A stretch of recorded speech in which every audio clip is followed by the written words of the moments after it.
দিনটা ছিল ভাইফোঁটা, তাই আমি চলে এসেছি আজকে বাবার বাড়িতে ফোঁটা দিতে। আর এবারে যেহেতু মাও যায়নি মামার বাড়িতে ফোঁটা দিতে, আর আজকে এবারে মাও আছে, এমনকি সব মামারাই আমাদের বাড়িতেই আছে, সেই জন্য আমরা সবাই খুব আনন্দের। বাড়িতে আসতেই মা বললো আগে গপুকে ফোঁটা দিয়ে দিতে। আর এটা হচ্ছে আমার সেই ছোট্টবেলাকার ঠকুপাল ঠাকুর, আর আমি এটাকে একদম ভাই ভাবতাম। মানে আমার যেহেতু নিজের কোনো ভাই নেই, আমার বোন আছে, সেহেতু এটাকেই আমি ছোটোবেলা থেকে ভাই ভাবতাম, আর এটাকেই আমি ফোঁটা দিতাম। আর এই যে আমার দাদা, যেটাকে এখন বড়দিদি ফোঁটা দিচ্ছে, যেহেতু বাড়ির বড়।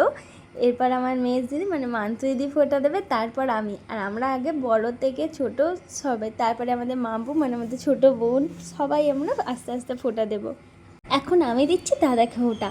আর সত্যি বলতেই ফোঁটার জন্য একটা বছর আমরা ওয়েট করি, কবে দাদা সবার সাথে দেখা হবে এই ফোঁটাতে এলে। আর আমি না কোন আঙুলে ফোঁটা দিতে হয় সেই আঙুলটাই ভুলে গেছি, সেই জন্য সবাইকে জিজ্ঞাসা করছিলাম আমাকে তোমরা বলে দাও কোন আঙুলে ফোঁটা দিতে হয়।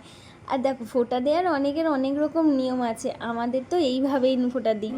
পুতুলের যদি এখন ভিডিওতে চলে আসে কথাটা, তাহলে তখন কি হবে? তো কি আছে, গান লাগিয়ে দেবে ভিডিওতে।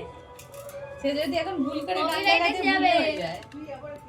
এখন দাদাকে ফোঁটা দেওয়া হয়েছে, তারপরেই আমরা 4 বোন মিলে চলছে ফটোশ্যুট পর্ব। এই যে এটা আমাদের আরেক ভাই, মানে এটা হচ্ছে শোভন, আমার সেজো কাকিমার ছেলে।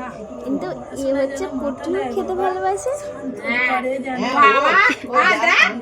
একেবারে রেজালের খাতার পাতা যেন ছিঁড়ে চলে যায়। পিসি কি বলছে? এখন ফোঁটা দিচ্ছে আমার দিদি। তবে আমরা ওই যে বললাম, আমরা সবাই মিলে থাকলে প্রচুর আনন্দ করি, সেই রকম এই যে পাশ থেকে যেমন কথা বলছে আমার ছোট পিসিমণি।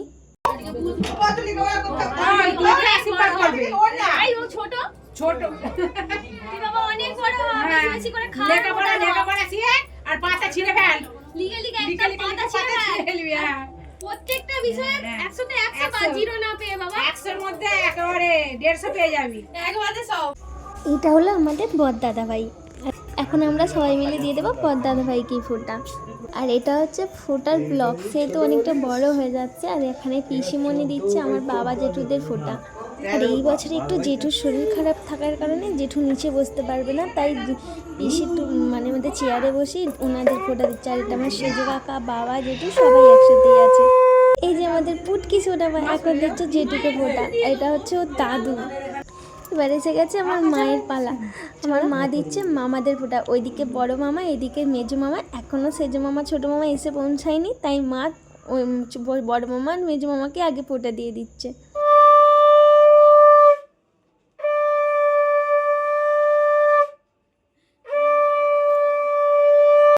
তারপরে চলে এসেছে আমার সেজো মামা, ছোটো মামা। আর হ্যাঁ, আর একটা কথা, তোমাদের কারোর কি আছে নাকি ফোঁটাতে এরকম নিয়ম চন্দনের সাথে সিঁদুরের ফোঁটা দিতে হয়? অনেকের জায়গাতেই আছে, আমি জানি যে চন্দনের সাথে সিঁদুরের ফোঁটা দেয় ফোঁটার দিনকে। দেখো এইবারে তো মা আছে আমাদের বাড়িতে, এবারে এত লোক আছে ফোঁটা দেওয়া, সেহেতু ফোঁটার ব্লগ সব দিতে গেলে অনেক বড় হয়ে যাবে। ফোঁটার পর্বটা এখানেই শেষ করলাম। আর এত বিজি ছিলাম সেই জন্য এখন চলে এসেছি মায়ের দর্শন নিতে। এটা আমাদের কালী মা।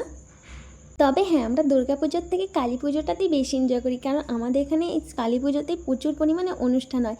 এখন হচ্ছে দাদাগিরি, এরপর হবে দিদি নাম্বার 1। আজকের মতো টাটা বাই বাই, দেখা হবে নেক্সট একটা ব্লগে।